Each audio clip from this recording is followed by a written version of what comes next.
श्रीरामचन्द्र कृपाळु भज मन हरण भव भयदारुणम्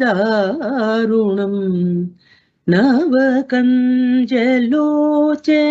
कञ्जमुखतर सिन्धुपदकं जारुणम् श्रीराम శ్రీరామ్.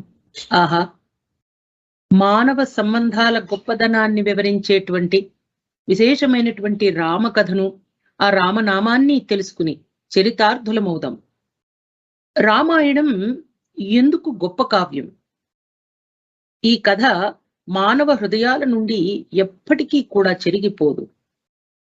రామాయణంలో అమ్మానాన్నల అనురాగం, పుత్రుల అభిమానం, అన్నదమ్ముల అనుబంధం,